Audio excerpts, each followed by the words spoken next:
Hello and welcome to Scale Stuff. In this week's video I'm going to be building and reviewing the Tamiya 1/48 scale Corsair. I've been after building something from the Pacific Theatre for a while now and just never got round to it, as I've always fancied painting the American Pacific Blue scheme, so this killer Corsair with its nicely dipped wings should fit the bill nicely. However, I've not put much thought into how I'm going to go about painting it in this colour, so the painting and weathering phase should be interesting. In the box you get a black and white instructions sheet and paint guide, a ton of sprues to build the model, a clear sprue for the windows on the plane, and a very large sheet of decals to build two versions of Corsair. A first quick look at the sprues is showing everything is looking to be in order. Many of the parts are showing fair levels of detail, and the kit comes with two versions of pilot, which I think is a nice touch, so you can have one guy in the cockpit or one guy going to get on in the plane. There is, however, a fine seamline of flash around some of the parts. Most of these I'm not too worried about, but the ones around some of the segmented engine parts I'm a little concerned by, as the cleanup here might be quite tricky. A lot of the parts have injection ports marks on them, but looking at where they're placed, they should all be hidden in the final build. This is a 1998 version of a kit that was first tooled in 1996, and for a tooling older than 20 years at the time of making this video, it's looking pretty decent. Anyway, with that out of the way, let's get on with the build. First thing on the build is the cockpit.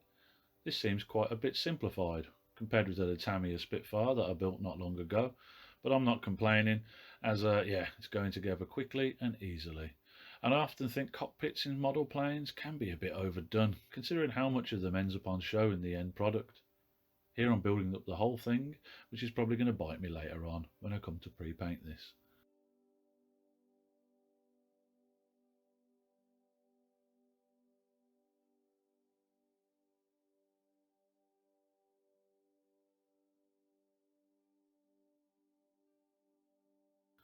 This is how the cockpit's looking all together. With the cockpit dry, now it's time for some pre-painting. I haven't got a match for interior green used by the US Air Force, so I'm mixing my own.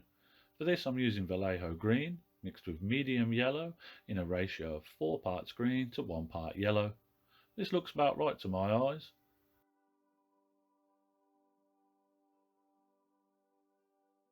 While I have this paint mixed up, I'm also painting all of the panels and cockpit areas with this, so this pre-painting's out of the way later on. Off screen I also painted a few black details in the cockpit and give the green areas a watered down black green wash just to pick out some more details. This is what the pre-painting's looking like so far. Hopefully it's put me in good stead so I can crack on with the rest of the build without too many pauses to paint. While I was painting these bits, I also gave the engine a base coat of gunmetal, followed up with a light wash of black to pick out the details. The side seams on these parts was impossible to clean up, but thankfully they won't be seen inside the cowling, so it doesn't really matter. Now it's time to build the engine. This bit's pretty mindless to make and goes together really well. There are a couple of bits that you'll want to watch out for though. One is to make sure to add the polycap, as I nearly forgot to put this in myself. Later on, when you add the engine into the cowling, make sure the pointy uppy bit on the doodad that holds the propeller is facing up into the middle of the trailing tag part on the cowling, as it doesn't seem that there are any locating pins here, so there's nothing to make sure that this fits in right. I found that after pre-painting, the flaps needed a good push to get them to stay in place. On this model, I'm building the plane flaps down, but you can also build the model with them closed. Now it's on to making the wing root, first by adding these little bits to the wheel wells. Despite being big bits, these parts feel quite delicate, as they're quite thin and have lots of little tabs on them, so handle them with care, as I'm pretty sure I've deformed mine holding them heavy-handedly. The fit's okay, but a bit fiddly to line up in all directions. I'm probably having more trouble here with the parts than I needed to. There is a clear part to add here as well on this step, but I'm going to leave that off until right near the end if I can. There is more to this step, but as these are quite flimsy parts, I want to give them a good bit of drying time before I carry on. A good bit of drying time later and it's back to finish the wing root off. There's not much to add here, just a few air intakes on the wings. I was worried that these wouldn't fit well, as there was a slight step to how the wing group fitted together, but apparently that's accounted for as these parts have a step in them too. Then it's just a case of adding a frame over what I assume is the bomb sight.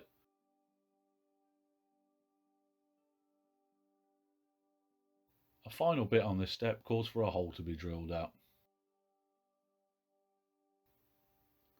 Next it's on to making the fuselage. Adding the cockpit's nice and easy to do. When it comes to adding the main halves together, these bits go together well, but being big bits do take a while to line up properly, as you're going to want to have as fine a seam line as possible in between these two parts. The two halves also want to open up, so I'm taping them with electrical tape until they dry. With the two halves together, all there is left to add here is a little bit behind the cockpit.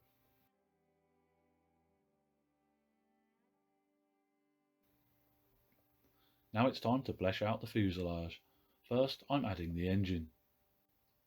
Engine on, it's time to add the horizontal stabilizers.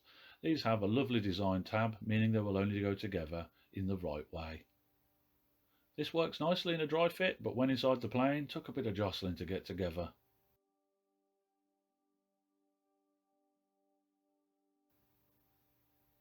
Then it's on to adding the wing roots. Again, like all the other parts, these go on really well. With these bits together, I'm going to gently sand off the seam lines now. Some panel lines will get lost in doing this, but I'm going to just scour them back in with a scalpel. Then it's on to making the undercarriage for the plane. These bits go together really nicely, just make sure to give them all a good while to dry so they're nice and safe to handle later on.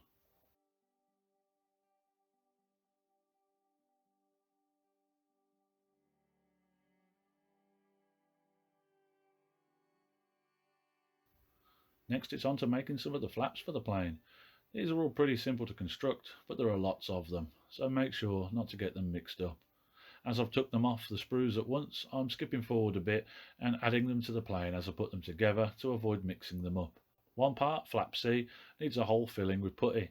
I'm filling this with green stuff and sanding it down off screen, so that's something to bear in mind. Putty is needed to build this kit.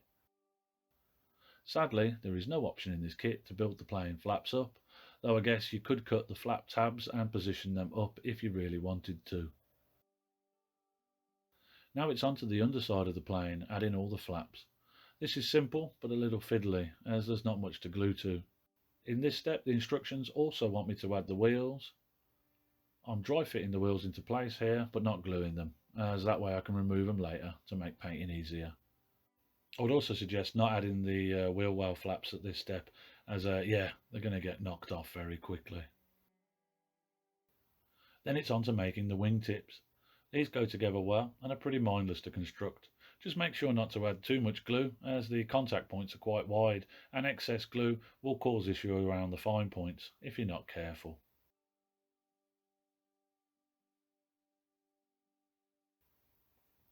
Next it's time to add a few details to the plane. First I'm adding the bomb holder. I'm leaving the bomb off for now to make it easier to paint later on. Then there's some air intakes on the lower side of the plane to add, followed by some aerials. The rearmost aerial hole didn't seem to be present on my model, so I had to open this up with a sharp knife before I could fit it.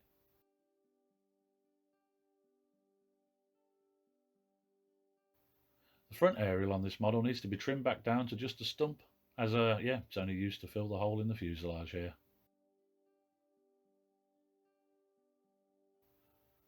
Now it's time to add the wings, first by making some struts for them. These need a small hole drilling out before they will go into the plane.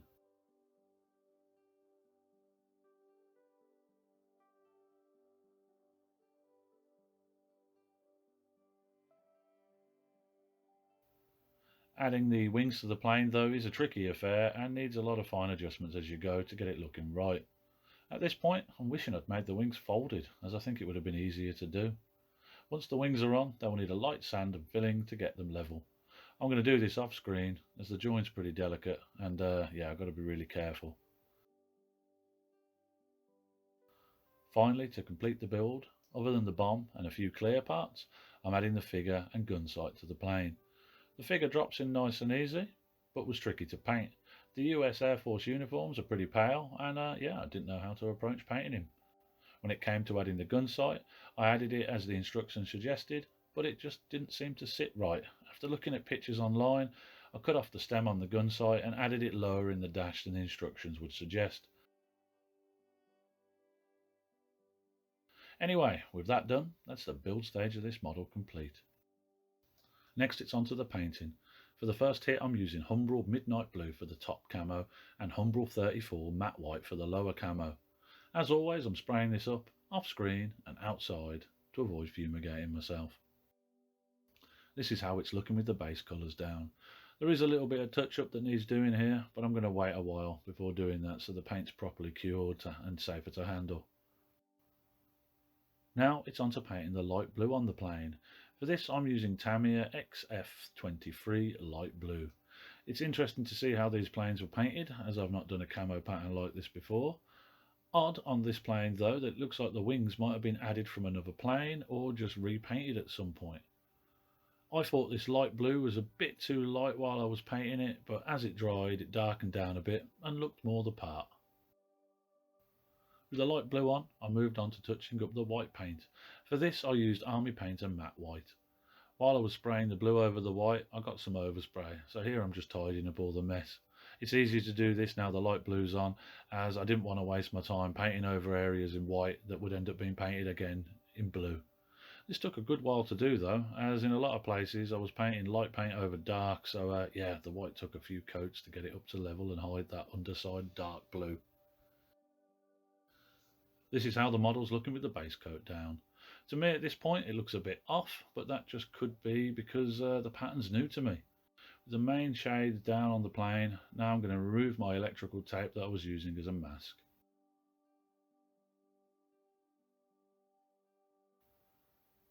Next up it's time to paint all the silver on the model. For this I'm using Army Painter Plate Mail. Here I'm mostly going to be sorting out the wheels, but there's also a few ports and pipes that would be painted in this colour.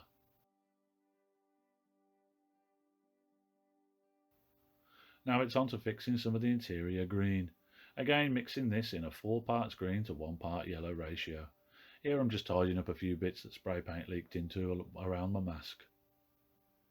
Then it's on to painting the black on the model.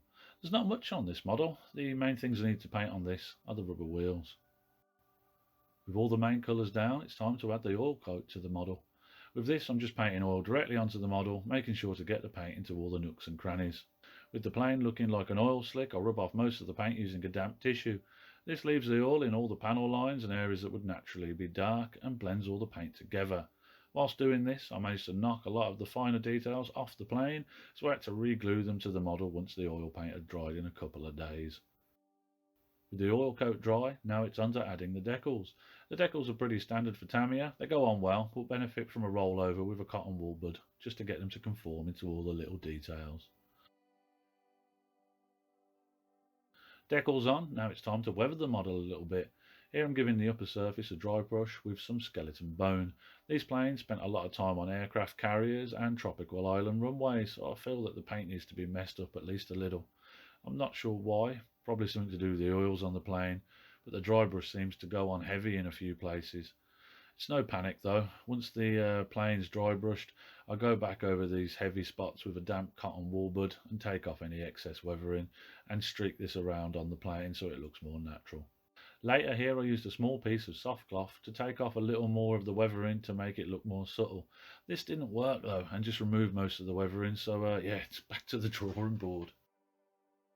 Now I've decided to give oil weathering a go on this model, as it's clear that the normal approach isn't going to work.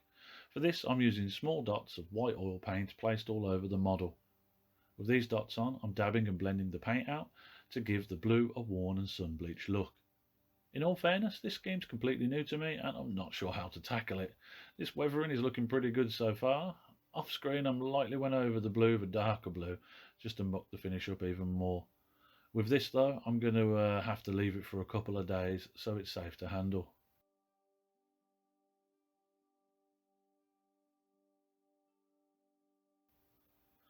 Slightly less than 2 days later, I'm adding a bit of sponge chip into the plane. For this I'm using Army Painter Plate Mail, very lightly applied. I think I've not done this quite right on the last couple of planes I've built, as I think I've overthought the whole process and used the paint not dry enough. So on this model I'm using the paint even drier than I did before and making sure to turn the sponge to keep the chipping pattern random. This time round I'm allowing the paint to build up on natural raised edges without putting much thought into it. Anyway, with that on, I think I'm going to call this model done. This is the finished model. I'm quite happy with how this model's turned out, considering that this is the first specific paint scheme I've painted.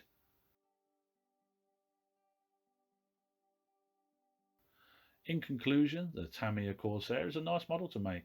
For the most part, it's a pretty mindless build with very little in the way of cleanup. However, I think this model is more suited to an intermediate modeler, as there's a couple of things to watch out for when making this kit.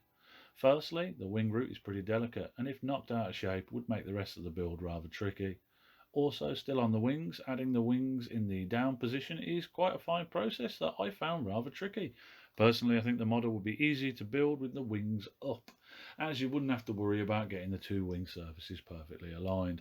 And on top of that, to build the model off the box art, you also need some putty to fill in the rear step, something most new hobbyists won't have. However, there really isn't anything stopping you from leaving this step open, as on later Corsairs this step was present. Costing £21, I think this model is a bargain for what you get in the box, and this model was a pleasant project to work on over about 3 weeks at a casual build pace for myself. It was also really nice to finally have a go at this Pacific Blue scheme, and better that it was on a model that didn't break the bank, as I think I learnt quite a bit making this kit, but can do better next time. Anyway, that's my build and review of the Tamiya F4 Corsair. As always, thank you for watching. I hope you enjoyed the video and found it helpful if you're building or thinking of buying one of these kits at home. Until next time though, look after yourselves and have a good one. Goodbye.